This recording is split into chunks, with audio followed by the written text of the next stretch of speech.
Sometimes I sit in my blue chair, trying to remember what it was like in the spring of 1950, before the burning coal entered my life. When poetry entered my life, when the spirit entered, when I suddenly, self-consciously said, I am a poet, God save me. I didn't live in Paris for nothing and walk with Jack Gilbert down the wide sidewalks thinking of Hart Crane and Apollinaire. And I didn't save the picture of the two of us moving through a crowd of stiff Frenchmen and put it beside the one of Pound and Williams, unless I wanted to see what Coles had done to their lives too.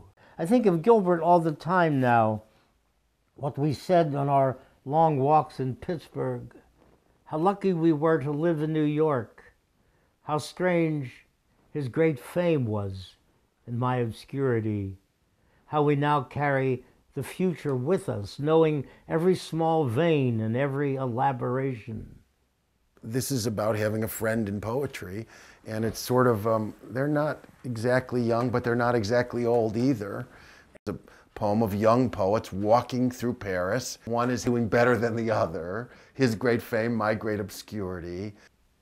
The coal is taken over. The red coal is burning between us, and we are at its mercy. As if a power is finally dominating the two of us, as if we're huddled up watching the black smoke and the ashes, as if knowledge is what we needed. And now we have that knowledge. Now we have that knowledge. I was going on 40. I was no longer this young man with a mustache and a cigar. I was, approaching middle age, and there were two generations of poets who were talking to each other, so to speak, in a language I didn't even understand. I'm talking about networking, I'm talking about friendship, names of magazines. But most young poets now have an insurance. They're teaching, they're getting grants, they're carefully controlling things. They get their degree in poetry. We had no degrees in poetry. They'll have the same problem. They're going to have the same problem. They'll have it at some point. We live in a country that doesn't care about poetry, and we give our lives to that. It does not care. I went onto a rant last night, and you're not allowed to say anything bad against the culture. We learned that in 7th grade in civics. What's valued is power and money and the incessant consumerism, but poetry makes you stop and be. And that's lost in our culture. It's lost. That if you want to understand a culture, you go to their poets. You certainly don't go to their presidents or their public relations people or their generals or their businessmen or, alas, not even their farmers.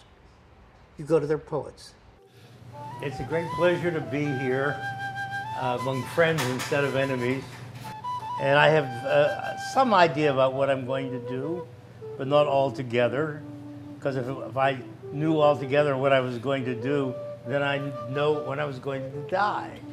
Although I really do know when I'm going to die, but I'm not going to tell it. Well, I don't want to make you unhappy. Well, I don't want to make you happy. How you doing, Shorty? Okay. Well, I'm going to start by reading, I'll read about 8 or 9 poems. It's a function of poetry to make us feel good, to make us feel elated, to give us a sense of beauty, to make us give us dignity, to show how we are, on the one hand, different from the other, the animals and the trees that surround us, and the insects, but on the other hand, we are just like them. I don't know, it has all these functions. But it's mostly to ennoble the human spirit, so that we can behave like human beings again. And that's maybe ultimately what, did somebody just die down there? I heard somebody yell. Well, you said to ennoble the spirit, you have to be the whole spirit. You have to allow everything. And to ennoble the spirit, you can't deny the body. This is a picture of my mother and me. And look at me sitting there upright on that sofa. This is in Miami, a little Jewish city in Florida. And in the back it says Ida. Ida, I idolize you. Ida, dee-da-doo. The other thing was I grew up in darkness, dirt, and ignorance, and poverty, quasi-poverty, lower middle class in Pittsburgh, and made my way slowly but stubbornly to a place of quasi-knowledge and power of sorts. He's lived a long life, and he's seen a lot of stuff. He's been everywhere, and he's seen a lot of stuff. His heart's been broken for most of his life, probably. Well, his sister died when he was like 7 or 8, you know? So how do you turn that broken heart into a poem or into art? Now this is a picture of me and my sister. It says here Sylvia in 1930. I was obedient, moderate, all the things I'm not now. And Sylvia was the wild one, and she suddenly got meningitis, spinal meningitis, and died like that. She was 9 years old, I was 8. I was never allowed to talk about it. That was the rule in our family. Clothes were all thrown away. Somehow I got hold of this one photograph. All the photographs of her were destroyed.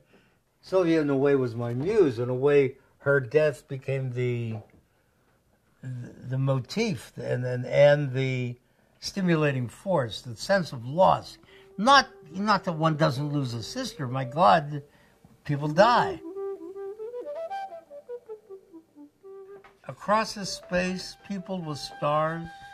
I am laughing while my sides ache, for existence, it turns out, is profound. Though the profound, because of time, it turns out is an illusion. And all of this is infinitely improbable, given the space, for which I gratefully lie in 3 feet of snow, making a shallow grave. I would have called an angel otherwise, and think of my own rapturous escape from living only as dust and dirt. Little sister. So I escaped living only as dust and dirt.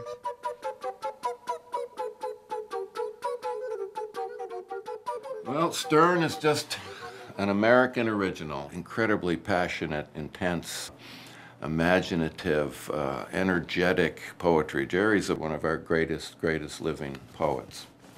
He's incredibly generous, outrageous. His gestures are generous. His love of life is comprehensive.